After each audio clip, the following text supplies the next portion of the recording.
welcome. Welcome to our webinar. Thank you all for joining us. The metaverse is obviously a super hot topic right now.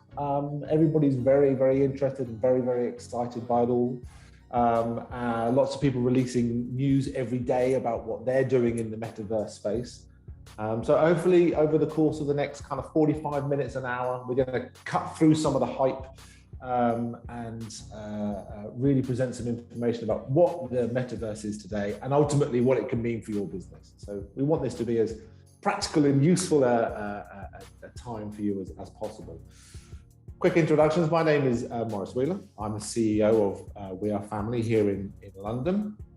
For those of you who don't know, we are the world's biggest family marketing agency network.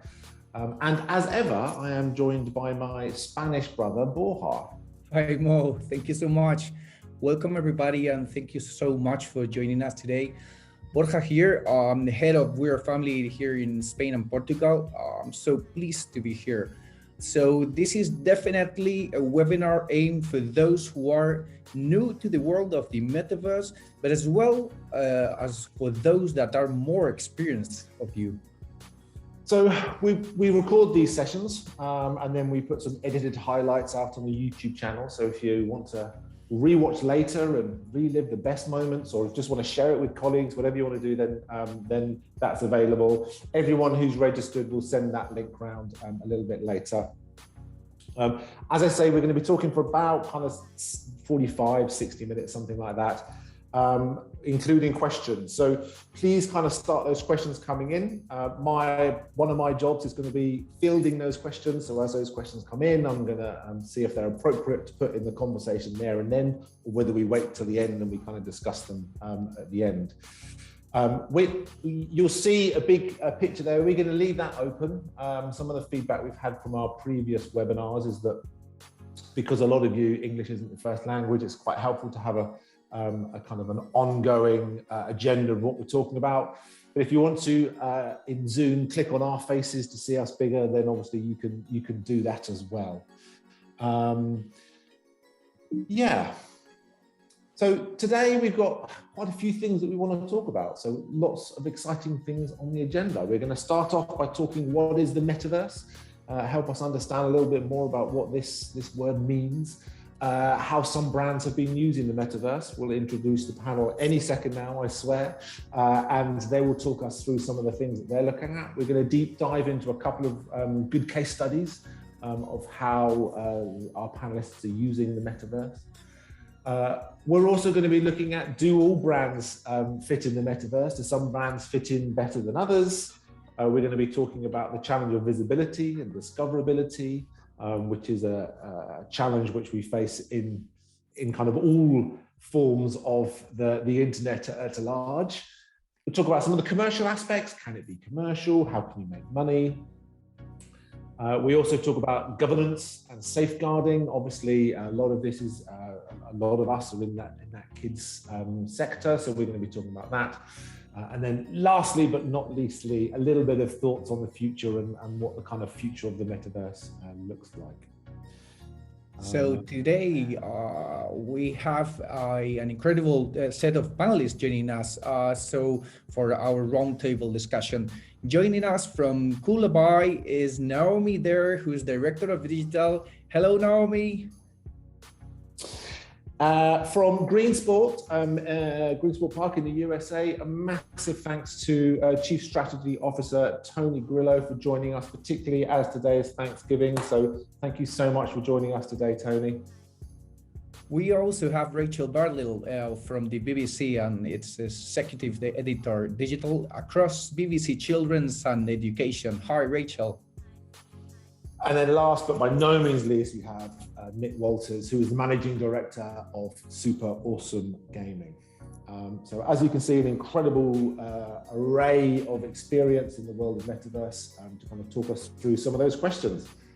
So kicking things off, the kind of big question is, what is the metaverse? I think if we were to have 100 panelists in front of us right now, when I was to ask that question, we'd almost certainly get 100 different answers. I think there are some people that almost hate the word metaverse and call it the M word. And I think part of the reason behind that is it's so nebulous. It's hard to try and kind of put it in a box and really simply and succinctly explain it. So we're going to give that a go. So I'm going to go around the room and ask people to kind of give us their 1-2 sentence opinion on what the metaverse means as it is today. So actually, I'm going to start with you, Naomi. Great, thanks. I sort of feel like the metaverse is a new word for something that's been there for quite a long time, which is living in a universe that's not a physical universe, but a digital universe. So I feel like it's the next stage of the internet, where the internet used to have information and be quite kind of two-dimensional. For quite some time, really, you've been able to live a life in different worlds. So I see it as kind of the new word for the virtual life that you lead on the internet, really. Great. Tony, how would you add to that? Would you disagree? No, I think going off what Naomi said, I've heard more and more metaverse being referred to as Web3 as kind of the next evolution of the internet. And I think in our prior conversation, I mentioned for us, one of the big things we're seeing is spaces that are interoperable as well. So it's not just about one place being the metaverse, but it's how all of these different places interact together. Rachel? Yeah, couldn't agree more. I mean, it's kind of turning the internet into something just more 3D, so you can communicate and play with and feel and touch and taste things in a way that you can't do at the moment. So for me, it's just all the things that have just been said by Naomi and Tony. It's being able to really immerse yourself into whole new worlds. Nick, coming to you last. Yeah, I think it is maybe useful to think about sort of the near metaverse and the far metaverse. You sort of heard from Mark Zuckerberg and what used to be Facebook and is now Meta, this kind of very big picture vision of this world that's kind of largely lived in 3 dimension in virtual reality. That's probably pretty far off, I think. I mean, that is not coming around the corner next week. But I think the idea that 3-dimensional game space becomes somewhere where you have a persistent identity that is your avatar, your digital persona, which is a thing that you care about, that is, where you have an identity that is almost at par, if not even more important to you than your IRL identity, and that goes through these immersive social experiences where elements of real life are lived, where it's not just playing, where you're having social experiences that replicate the ones that would be in your real life. I think that's a pretty good working definition of what we're going to be working with over the next 1 or 2 years. Great introduction. Nick, staying with you, can you give us some examples of where people have done interesting things in the space? So what have been the activations or projects in the metaverse that have caught your eye? Yeah, sure. So, I mean, it might be worth saying at SuperAwesome Gaming, we're owned by Epic Games. We were acquired 100% by Epic Games in September of last year. So we obviously have a little bit of a gaming slant to this. But I guess we do think that if you look at the number of people playing games like Roblox and Fortnite and Minecraft and those other kind of major kind of proto-metaverse platforms, that is where a lot of the real usage of this is right now versus kind of crypto or Web3 or virtual reality, which are really interesting, but a bit smaller. So this is a very specific gaming take, but I do think one of the really interesting things that's happened over the last couple of years is that idea of more and more real life experiences having moved into what once would have been games. And you can look at concerts there. So instead of going to a concert in real life, you go to a concert in Fortnite or Roblox, and you've seen people like Travis Scott or Ariana Grande or Lil Nas X do big concerts. You've seen Roblox really lean into being a social space. So I thought one of the things that was really interesting through lockdown, and I say this from personal experience because we have a 12-year-old, is that a lot of what once would have been the way she lived her life, kind of IRL, going to a party, hanging out with friends, just kind of hanging out and chatting, could no longer happen in real life. You couldn't go to the cinemas, you couldn't go to the movie, you couldn't go and hang out in the park. And a lot of that moved into Roblox experiences like Party Place, where you could have a birthday party and hang out with your friends and have a sort of social, sort of immersive social digital experience. And I think that idea is quite a good example of the metaverse becoming a three-dimensional digital space where real life is lived. So I think that those are all kind of interesting experiences. On the brand side, obviously you've seen product launches, you've seen people like Nike and Vans announce stuff in Roblox pretty recently. I think we delivered as SuperAwesome Gaming an integration for movies into a Roblox game to launch things like the Spirit Untamed movie. So we built a Spirit Untamed quest into a popular Roblox game that's all about horses. And so that idea of kind of brands finding relevant metaverse experiences and then figuring out ways to bring their brands to life in them, I think is an area where you're seeing quite a lot of usage. Thanks. Naomi, coming to you, you've obviously had some success, or not obviously, but you've had some success with Warrior Cats, a brand that we both know quite well. And that's obviously done very well in Roblox. I was wondering if you could talk us a little bit through that, kind of what worked well for you, why do you think it's been as successful as it has? Kind of, I guess, talk us through a little bit of detail into what you did on Warriors. Sure.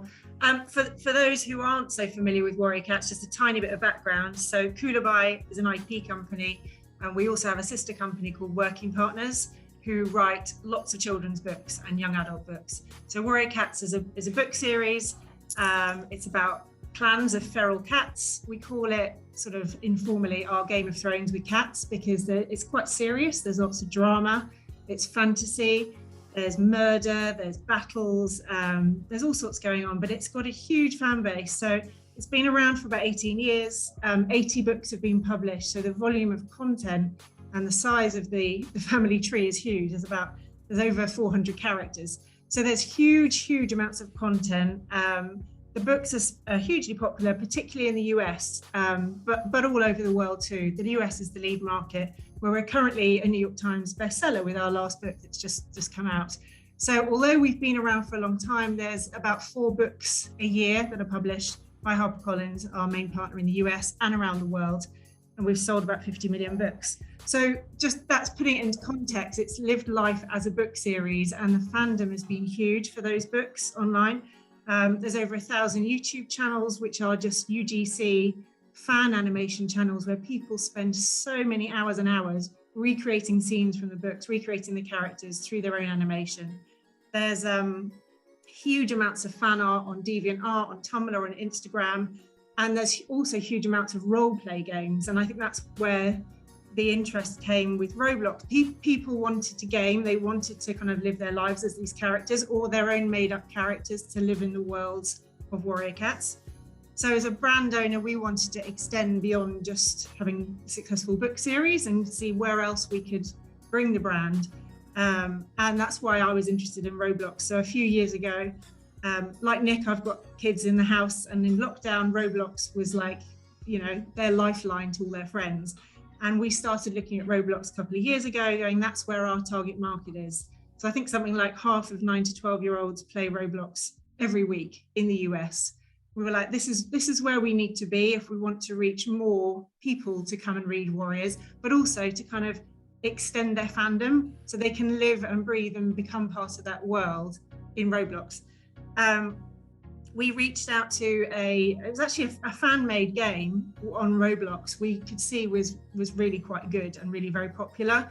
And when we got talking to the creator, the developer, we realized he was super knowledgeable on Roblox, and actually we got into partnership with him, which is something we don't usually do. Usually we want to create from scratch, but actually we could see that he knew his stuff on Roblox, and actually it's quite hard at that time to find somebody that really knew Roblox well enough for us to go, okay, well, here's some cash to create the game. So instead we partnered with essentially a fan, and the game has done fantastically, thankfully. So earlier this year in May, we launched officially. So we basically created we put Warrior Cats as an official brand rather than it had always been an unofficial game. We made sure people knew it was official. We as a team, because we have the writers in our company, could add all the lore and all the kind of background to the clans and the fandom. We had design input into the characters and the lands and the maps and the worlds. So we added like an official layer to the game, but essentially it's an open role play game where you create your own customized cat character. You can choose what clan you want to belong to. And essentially it's somewhere people go and live their lives. They live out their stories, their fantasy lives as a cat. And amazingly, it has done really well for us. So we get over 2 million players a month playing that game. And I think part of the reason for that is the huge fandom for the books. But another part of it is we get this lovely cycle of, because people are so engaged, we tend to be on the Roblox homepage, and therefore people go, oh, that game looks interesting, and it's about cats. So we get some people who are already fans coming to play the game, but we also get a lot of people who go, that looks a cool role play game with cats. Oh, what's Warriors? I'm going to discover the books now. So we get that kind of lovely two benefits really to having that game. I'm conscious of not going on too long about it. But yeah, so we launch, we get lots of players, we get people engaging for at least 20 minutes a session. I think the reason it does so well is because, yeah, there is this fandom and people love to role play as a cat and tell stories together and sort of just have creative fun. And we also do monetize. And I think I expected it to maybe do okay. We hoped it would do okay, but it was really for an awareness and an engagement point of view and getting people to buy the books. Actually, we've seen it can monetize itself. And that comes through packs where people can buy new accessories. So it's really customization of the character, as well as updates to the map and the environments. You can buy packs to kind of embellish or seasonal upgrades to the game. It does need constant resource, and there is a big team of moderators who are constantly kind of keeping an eye on it and being there if anyone has any problems, because it's tricky, especially with the younger age group. We need to make sure it's safe. But yeah, it's been amazing, and I feel like there's lots of opportunities to grow from that with maybe potential merch and live events going forward. And I feel like we've just sort of started the process, really. Just as a follow-up question, so obviously the fandom of Warriors is huge. How much do you think the role-playing kind of almost that's quite a recognized and established play pattern within the Warriors universe, that kind of role-playing? How important do you think that was? If role-play wasn't a kind of fundamental element of the Warriors brand, do you still think it would be successful just built on the fan base? That's really hard to say. I think the role play means that people want to play for longer and want to keep coming back, and also they meet with friends. You know, we've heard some various people, but I've talked to some Australians even, and the book series isn't that huge there. And some of the players hadn't even known about Warriors, but they all come together after school and go, let's go and meet in Warrior Cats Ultimate Edition, because we can actually go and hang out there and just have fun together. So I think the role play has been quite an important part, and it just happens to have fitted really well with what Warriors fan base is all about. So I think the two kind of go quite closely together. Cool, thanks, Naomi. Tony, Greenpark is a relatively new company, but you've successfully raised millions of dollars for your product and vision. Can you talk us through what you are doing and how this fits into the metaverse?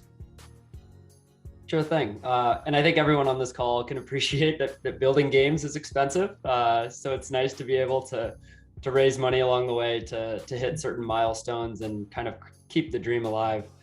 I think, for us, Greenpark is about an evolution of sports and esports fandom that we don't think is being kept up with very well by the industry, and think that we can support those efforts by really creating an experience where you can be a fan and be the one who actually slays the dragon or wins. I think many of us have grown up where there's an idea of, if my team wins, I win as a fan. But that's not really how this next generation works. Like, they want to be the one who's ultimately kind of standing on the top of the hill saying, I accomplished this and I won. And for us, it's about kind of putting the fan at the center in that way. So we've been around for just over 3 years now from the beginning of ideation. We launched early access in the US and Canada as a mobile app first, although we're built in Unity, so we're looking at going multi-platform. But for us, it really just kind of goes back to, and it's evolved amazingly in just the 2 years that I've been with the company, which is, how do we build for a fan and how do we remove as much friction as we possibly can? It kind of goes back to something that I mentioned earlier about interoperability, which is we can't be the single, like we even said early on, like the metaverse of sports or the single source of fandom, quantified fandom, kind of sayings like that. But the truth of it is, like, people prove their fandom in many different ways. And we want to be able to work with those different properties and kind of different spaces where we can actually say, okay, this is why Naomi is the #1 fan of the week within Greenpark, or the #1 fan within the NBA within Greenpark, or some of our other partners. I think from a brand standpoint, one of the things I've noticed, because I come from more of a partnerships background, is that the metaverse is going to be a place, or already is, where brands aren't just going to get their brand in front of people so that IRL or in real life, that people actually say, hey, I saw that brand in a digital space, so now I'm going to go buy it in real life. But economies are actually going to be created in the digital space as well, where sneaker collections become valuable in a digital space the same way they're valuable in real life. And I think that's what's really amazing to me that I've learned along the ways, is whether it's within Greenpark or it's within other spaces. And one of the big things that I saw this week was Adidas just bought a really big plot of land in the Sandbox.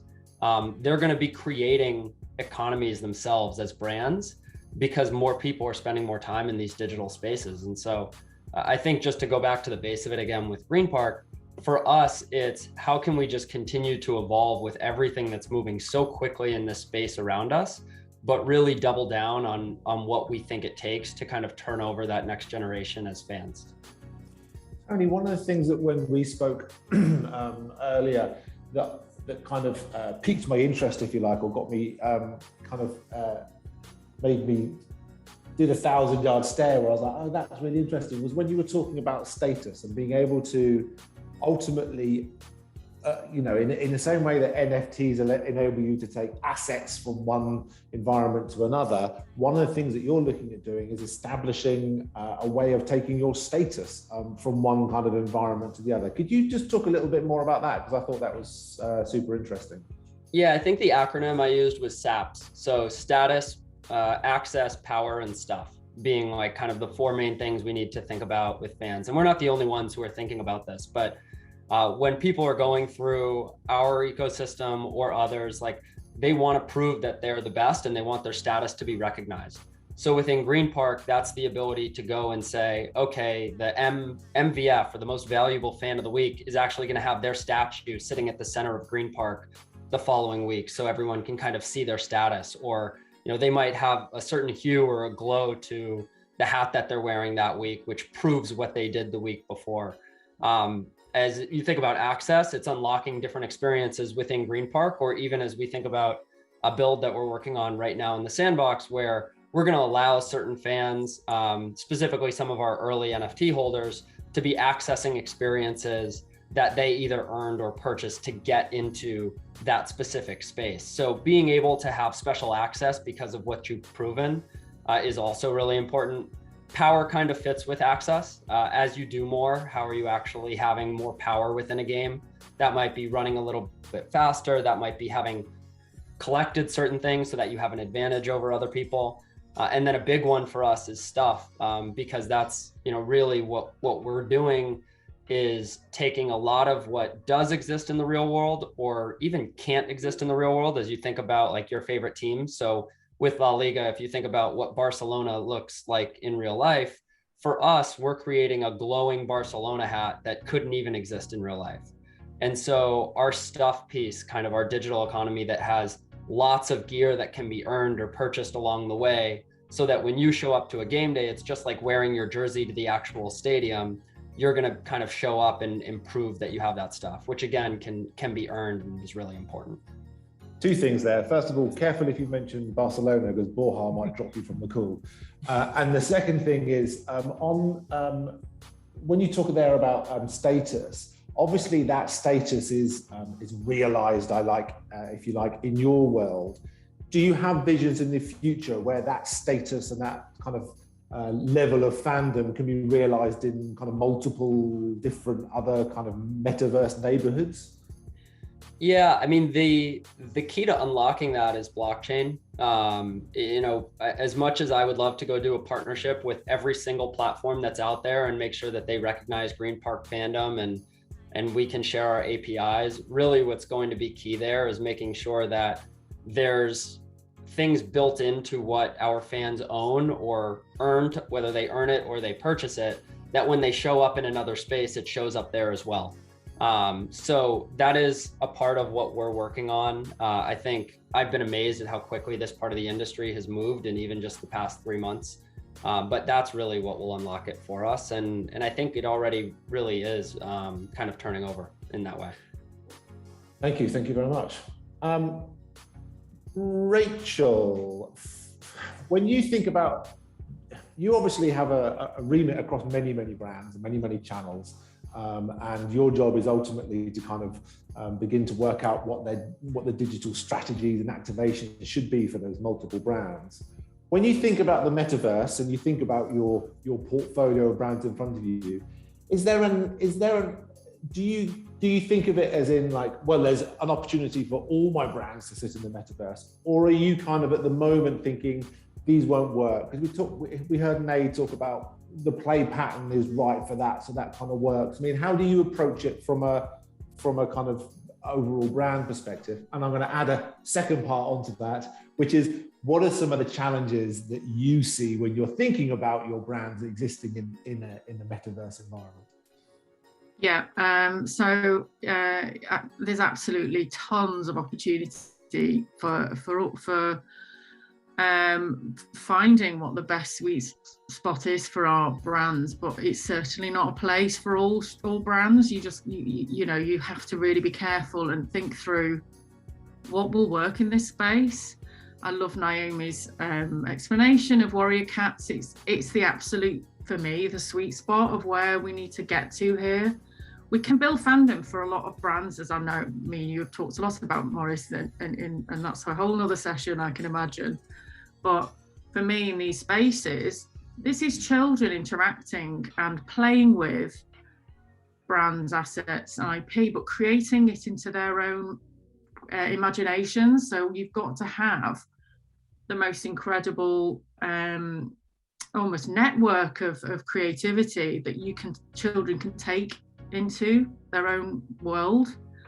It can't be just a quite simple narrative. We need to have complex narratives here. We've got to be able to, children want to be able to unpick it and play with it, try it on in different ways. And that takes a lot of innovation and development. So, you know, in the BBC Children's, we've been looking very closely at what the opportunities are, but we're looking at what the biggest brand opportunities are for this space. And we've worked with the various agencies to try and get us to that point, but we haven't endeavoured into that space yet. You know, we're a public service organisation. We've got very particular aims of driving to BBC-owned platforms. We're not commercial, so you know, iPlayer is the place where we want to drive to. And we believe there's a real big opportunity, as other people have said, even on this call, to immerse children into that, build real affinity and love for brands, and then with the aim of them becoming fans and taking that fandom into watching or reading or whatever we want them to do with that. So, you know, we are looking at you know, the early development. Oh, here's my cat. Let me just put it on the floor. There you go. There's a warrior cat for you. So yeah, we're looking at early development of some things now. I feel like to develop a proper fandom strategy, the earlier the better, so you can build those complex layers into a show or an idea. So it isn't just a TV show, it's something that can live across multiple places and have complexity that's required and the imagination and innovation that's required, as I said. So, you know, the opportunity for us at the BBC here is enormous. And, you know, we're looking at some of our existing cartoon shows, but also, as I said, early development of some other shows that we could then explore on here. Do you think age, we actually had a question come in from Clara over at Akamar. So from an age perspective, a lot of the brands that are in that space at the moment are kind of, you know, almost 7, 8 plus. It's that Roblox fans plus. What do you think is have you thought about, and I might come to a few other people here, but have you thought about how that might exist almost in a CBeebies, in a 0 to 7-year-old space? Do you think the metaverse exists there, or do you think that, or do you think it maybe not today, but it will tomorrow? Like, where does the age range of those who can be metaversians exist? Yeah, you cannot avoid that reality. You know, I've got 2 children, one's 14 and one's 8. Only two individuals. I know there's a whole audience out there, but the way they use it is very different. My 8-year-old started when he was 4 in a really zany kind of running around the place, not quite sure what he's doing way. You know, the challenges there is to have much less complexity, because of the way children's cognitive development is at that time. But they are becoming there, as you know, YouTube used to be a place for older kids, and now that, you know, their sort of their first choice is YouTube nowadays. So there are opportunities. It's just the creative treatment of those brands in those spaces needs to be very different, because they don't engage with, obviously, the kind of levels of complexity as they start to get older. But it's definitely somewhere that they are starting to immerse into. And Naomi, from a age perspective, obviously Coolabi you've got clangers all the way up to warrior cats and older. When you're thinking about your strategy for all the brands that exist in your portfolio, again, do you kind of go, oh yes, metaverse for this one, but not for this one? And if so, what's the decision-making process when you're looking at those opportunities? Yeah, and it's not just age related, it's definitely the type of brand and the characters in the world. But yeah, it is partly age. And I think at the moment, I mean, clangers is kind of 3 and under. So I would hope that they're not sort of, you know, on their own in some metaverse. But, you know, like Rachel said, when my son was 5, he was kind of testing out some mobile games we were doing for Beast Quest. Now, Beast Quest is very much kind of age 6 or 7. You probably start reading Beast Quest books independently. And I think that is a brand that would work quite well in the metaverse. It certainly works well in gaming.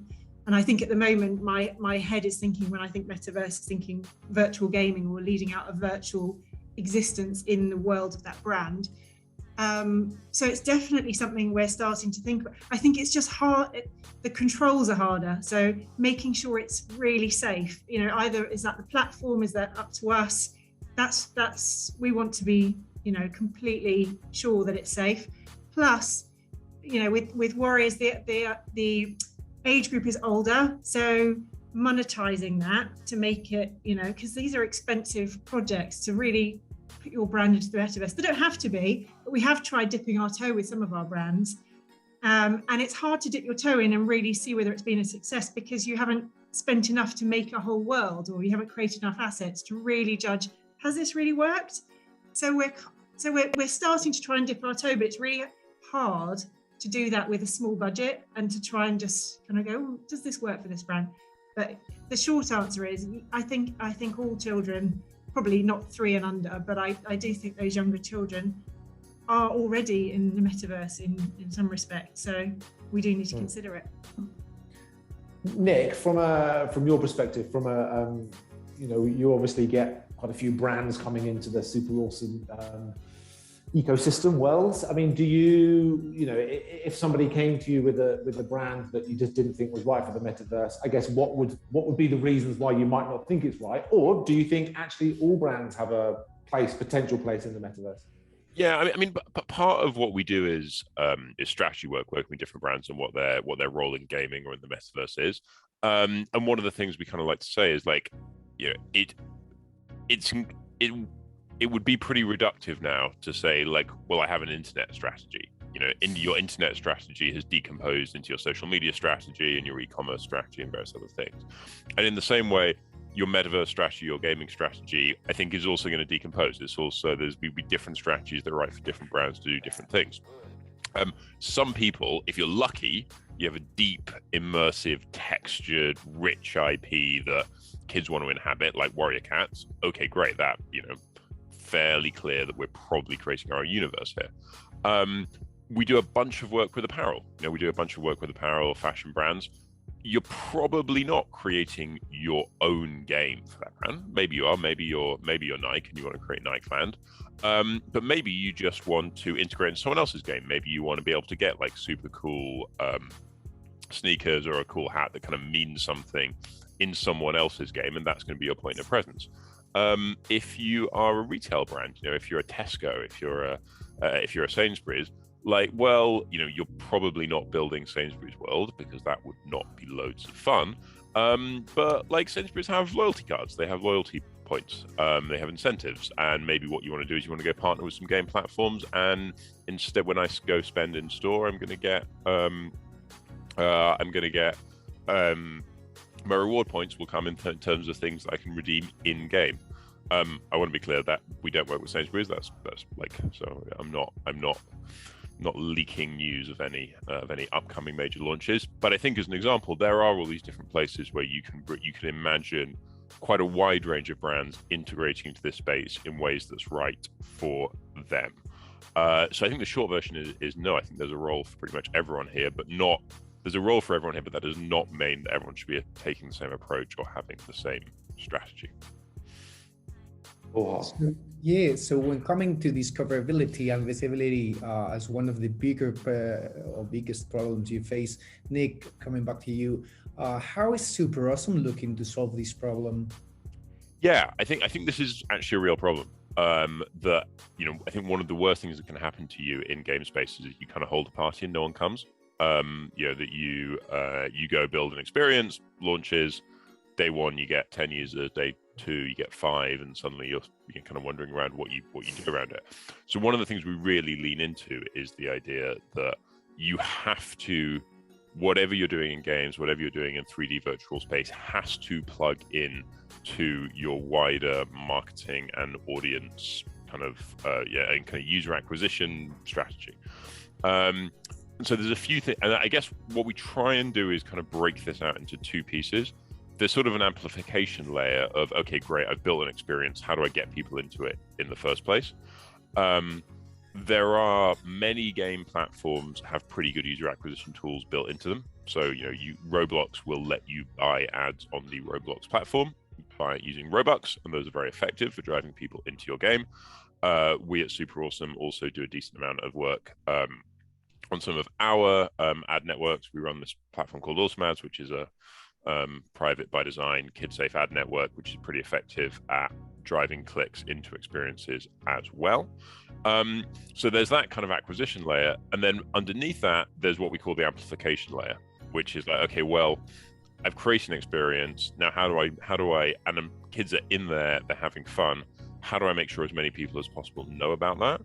And that really becomes a talent piece. So we work very closely with our creators group to get creators into games, playing with their fans, playing against each other, maybe creating content there, and then pushing that content out across YouTube or other social video platforms. And it's not, what you get there is a nice loop. Sometimes people see those videos like, that's cool, I want to go check that out, go back and play the game. But something like 60% of under 13s watch videos about games they don't play. And I think there is a way to think about some of these experiences that they're almost like the world's best and most cost-effective sets for content production. You know, if you wanted to create Warrior Cats the movie, God, that would be an expensive movie. You'd have animatronics, you'd have all this stuff you'd have to work with. Instead, you can create content in Roblox with roleplay, with influencers, role playing. using that game engine as like this amazing source of content, push that out into YouTube content, and we regularly see that 5 to 10 times as many people as play the game are watching content about the experience. And so what you're really doing is you're taking that investment in building a really rich immersive experience, and then you're amplifying it, levering it, as I say, sometimes 5 to 10x. And I think those two combined can make for quite those two layers of acquisition and amplification. If you get it right, that's when you really kind of manage to bring these to life. Tony, from your perspective, obviously it's a different space because you're not trying to exist in somebody else's world. I mean, how are you approaching the scale challenge, I guess, and kind of getting more people in? Obviously, you've got a lot of brand partnerships, but can you talk us a little bit through some of your strategies? Yeah, certainly. I think the biggest piece is, it's kind of counterintuitive because I'll say two things that sound like they're the opposite. The first is like not driving people in before the experience is clearly ready, which, you just have to monitor your analytics very closely, because otherwise, if you're paying to bring users in, you're really just lighting money on fire until you actually realize that the game is engaging, that people are going to spend time, and that you do have that ROI that you want. So patience is super important. At the same time, our approach, and we could easily have not launched early access this year and just stayed closed for another year. But allowing people to come and see it and pick it apart a little bit, give us feedback, I think is super helpful. Nothing's going to be as helpful as really being able to monitor your analytics and understanding where do you have fall off in retention, and you need to go in and you need to fix something in the sign up flow where you realize that there's something in the first 5 minutes of the user experience that's really bad and hurting your ability to get where you need to be. But at the same time, I think when you're building something that is very new, you want to be able to hear, from your early fans. And one of the early things that we heard is, if you guys are trying to remove the walled gardens of sport, which in a sense we are doing, because we're not a point product for a single league. It's not like we're building a white labeled NBA app and separately building a Greenpark La Liga app separate from our League of Legends. They're all in one space, but we almost need to double down on that and being able to go outside. I think, understanding the YouTube approach, and we've talked a lot about it, it's one of the challenges for us being on mobile, which there are a lot of mobile reviews and kind of opportunities to walk through and see that gameplay as well. But I think, one of our pieces that we constantly try to figure out is, because we do have AAA art in a mobile game, how are we making sure that that can kind of live and breathe in the real world? And so I think some of the early things we've seen is, it doesn't necessarily make sense. Like our Giphies have done really well, just because people like our little green characters and how they reenact big sports moments. So I think testing a lot of different things is important, getting feedback is important. And then ultimately, we will kind of have that moment where we start scaling and we see, an experience of people together. I think that's the biggest question mark for us is, are we really able to test what we're doing until we have tens of thousands of people interacting together in that space, because we're trying to create a social space for fans. But again, I think it's just trial and testing along the way is really what gets us there. Naomi, from a marketing perspective, was the success of Warrior Cats just because it was that cycle that you spoke about before, or is there anything specific, any kind of hints and tips that you might be able to give? I think it is it's a combination of an existing fandom for the brand for sure, but it's not purely that. I think, yes, it helps to be, it's that kind of whole trying to be at the top of any kind of chart. Once you're there, you're visible and then you get more play. That's brilliant. But I think it's actually, for Warriors, it's also the UGC element. So people are, because they are creating their own customized characters, they're creating their own scenes and moments and stories, they are then desperate to share that elsewhere. So the experience doesn't just sit on Roblox, it exists in a Discord community that's all about the game elsewhere. It exists on YouTube. Only today, I thought, oh, well, I better check what's going on in the fandom because I'm talking about the game today. And I've discovered a whole new community I didn't even know existed, which is all about creating and swapping morphs and kind of character designs, and people taking commissions to create cats that other people aren't very good at using the tools to do so.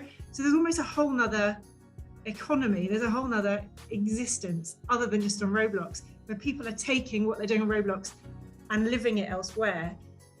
So I think, and that's a hard thing to try and crack. You know, some of that is, no, it's not luck. Well, it is kind of luck in a way, because we've got the fandom and because the way the game is, it allows people to go off and take parts of that experience elsewhere. So I think that UGC, that creation, and people wanting to show off their creations and share their creations or take commissions to create their own thing, if you can get that right, I think that really, really helps. And I think that's where we've got to, and that's what's driven successful monetization too, the small payments in Robux to be able to customize even further. That's what these fans are crying out for. I will say, having spent a bit of time hanging out in the Warrior Cats Discord server, if you don't quite, if some of the things we talk about metaverse, we talk about immersion, and we talk about social, and we talk about being built like diving into an experience. Half an hour in the Warrior Cats Discord is probably the best education, I would say, for anyone around that. It is a truly mind-bending experience. We're seeing all these groups of kids kind of building these these hugely complex rules around, we're going to play, there's going to be this many kits, this many cats, like building these penalties for people who drop out of character. It's absolutely awesome. It's intense, isn't it? It's spectacular. I mean, genuinely, I think if you've invested half an hour in this panel or an hour in this panel, I would say invest 10 minutes in getting on the Warrior Cats Discord, and a lot more stuff will start to make sense. I couldn't agree more. And interestingly, what that kind of throws up, Naomi, is that if today's content creators are all about kind of videos and photography, it's quite interesting to think about that tomorrow's content creators could be around 3D artwork and how to create the perfect skin for a character in Roblox. And it's maybe that creativity that's going to start coming up and potentially replacing the kind of YouTubers of today. Tomorrow is going to be all about those guys that create within the metaverse, which is a completely different skill set, which is going to be super exciting. But moving on, I'm talking about the kind of commerciality side of things. I'm going to jump to you, Tony, first, if I may. You've obviously been very successful. You've obviously, well, not obviously, but you've raised a lot of money. Congratulations. But obviously, that's part of when you spoke to your investors, I assume that there was a business model. So how are you looking at this world as an opportunity to make money? I also know that you do NFTs. You did a big NFT drop recently. How does the NFT thing, because that's a real super hot buzzword at the moment, NFTs. How does that play into your kind of commercial modeling? So I guess in summary, how can one make money in this space?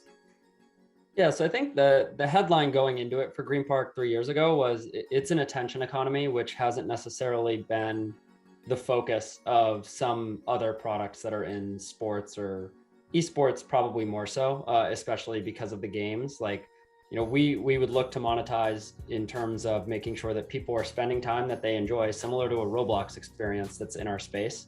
And with that, I think the early headlines were, making sure that we do have in-app purchases as an opportunity, that those things are focused on cosmetics, but that there may be some attributes associated with it.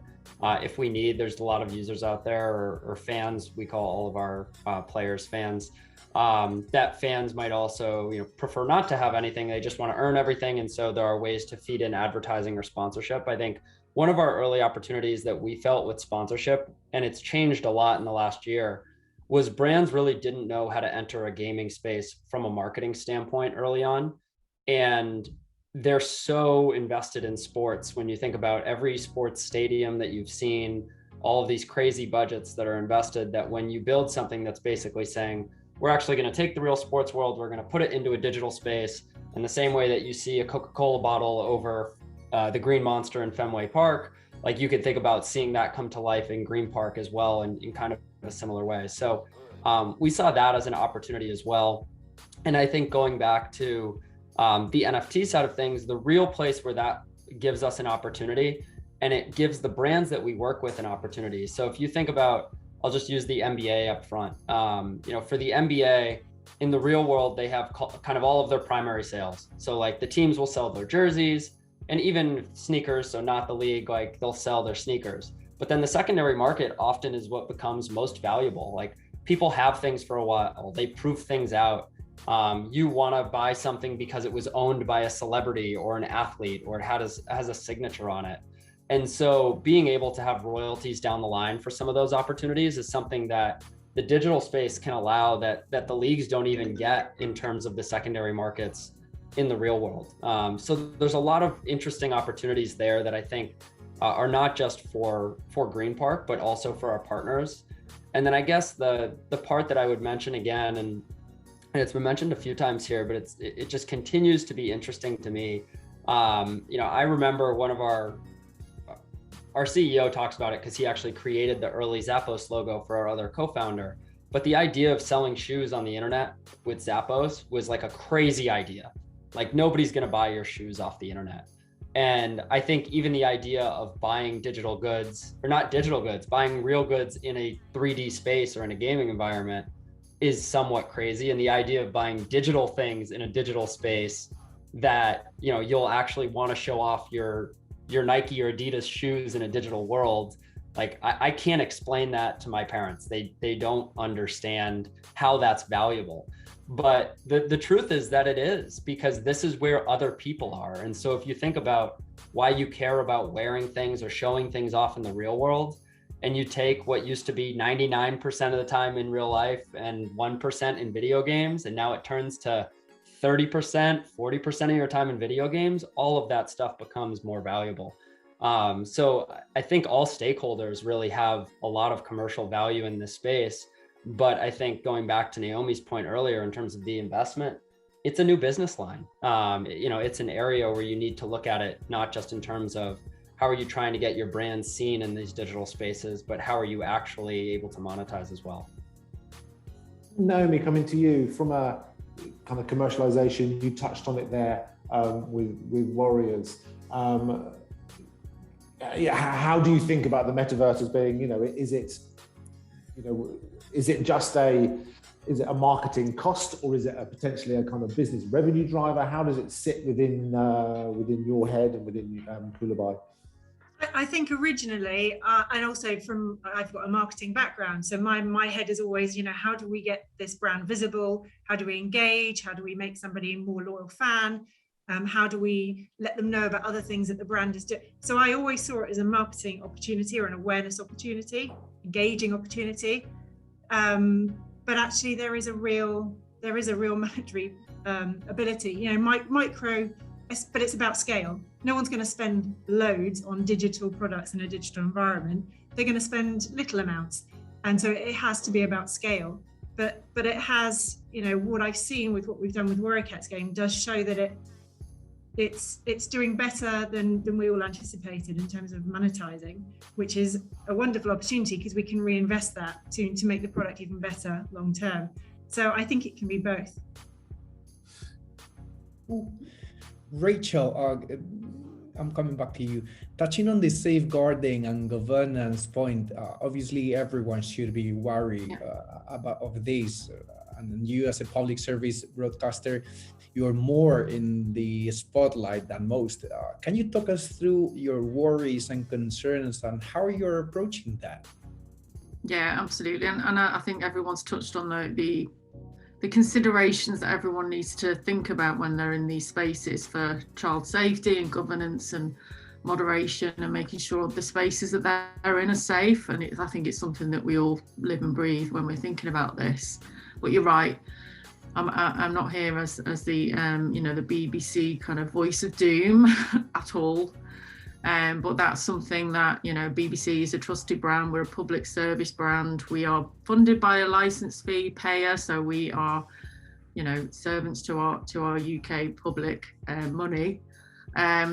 So that's why I think if nothing else, the fact that we haven't gone into this space yet.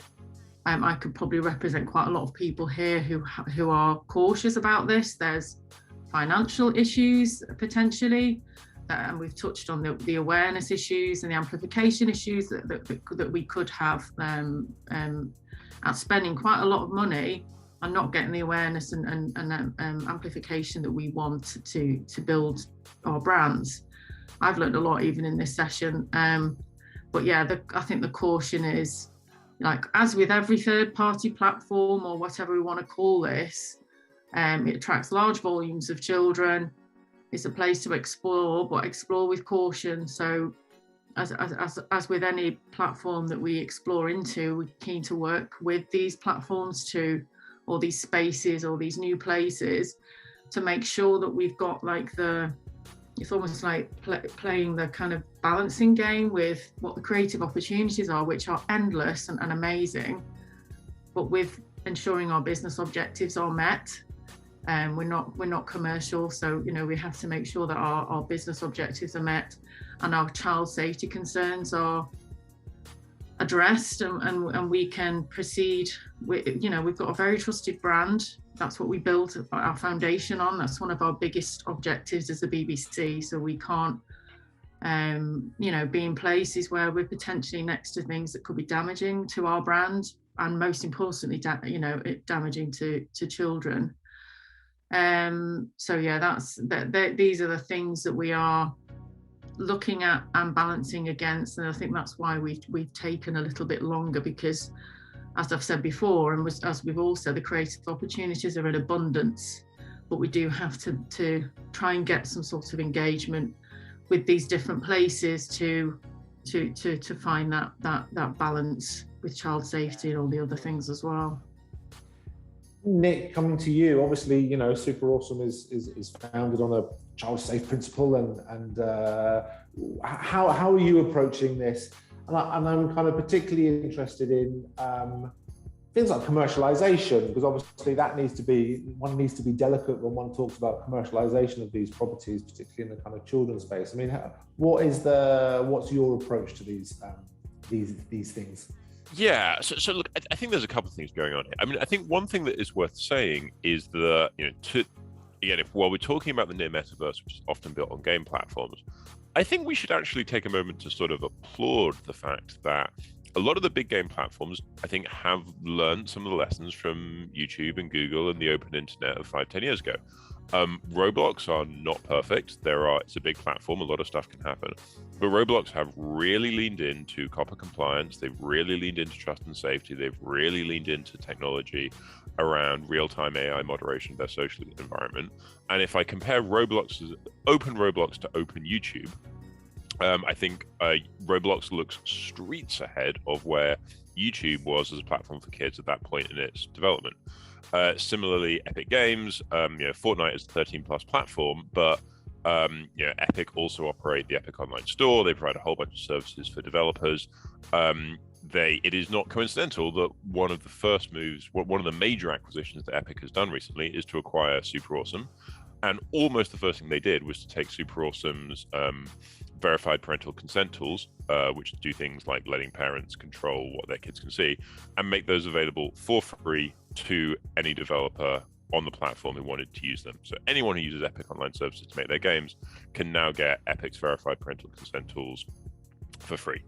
And so I think you really have seen a lot of those big game platforms lean into the idea that these are going to be places where recognize that there's going to be privacy issues, recognize there's going to be consent issues, and start thinking about how they get ahead of that and learn from the experiences of the past. Specifically then within that, when we're thinking about building experiences for our clients or partners we're working with, I think there's a few things. What audience are we building for? Are we building for 7-year-olds? Are we building for teenagers? What does and so what does the right experience look like? If we are building a game for a brand partner, making sure we're very clear on disclosures. Like if you look at the games we've built for some of our clients, we're very clear. This is an ad. This is an advertiser-funded experience. You're in no doubt about where the people who created this experience are coming from. I do think it can be okay to put monetization in. I think there's no conceptual difference between having a transactional thing available for purchase in the real world and in the digital world. What is really important is that you're thinking about how are you designing the experience? Are you there's sometimes a quite sort of exploitative game design ethic of you've got to buy this thing because like the classic one is like you have a pet. And then unless you buy something for your pet will be sad. your pet will hate you. And there's some really exploitative loops that can be built in. There's a bad way to do monetization. So making sure we're thinking about like age appropriate design code, making sure we're thinking about best interests of the child, and making sure that if there is monetization in a product, that it's authentic, it's well understood, and it's not exploitative in that way. I think it's really important. We are going to have to wrap things up pretty quickly. So on the last point, in a word, or maybe 2 words, what is the future of the metaverse? I am going to go to you first, Naomi. Sorry, you first again. What's the future look like, in a word? I was trying to think of this word earlier. I don't know if there is one word. But I think for brands approaching the metaverse, it's about being brave and possibly trying things, because it's not going to go away. Fantastic. But being brave. Tony, coming to you. I'll double down on just the word interoperable. Fantastic. Rachel? I'm really sorry, I've got 3 words. That's fine. Next level engaging. Nice. And then last but not least, Nick. Endless thought leadership. No, I think immersion. I think immersion is going to be a really key thing. Fantastic. Thank you so much, guys, for your time. I think what I've learned is that ultimately that all of the things that we know about understanding your audience, understanding what they want from brands, understanding how they want to engage with you as a brand, that's still very true. And that's still as true as it was when we were building websites to mobile games to kind of what the metaverse is today. So those kind of core fundamentals, I think, are the same. But obviously, as we go forward, the tools and how we express them becomes quite different.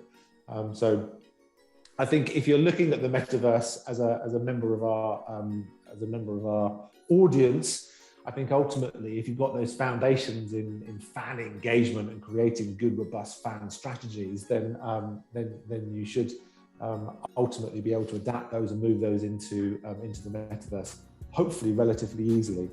So yeah. Cool. So I think we are about to end. We don't have much time for questions. What do you think, Mo? No, I think we've answered most of them. There's a couple that we didn't manage to answer, but they look like they were 10-minute long answers. So we'll loop back to those questions in a separate email. Cool. So thank you so much, Naomi, Tony, Rachel, Nick.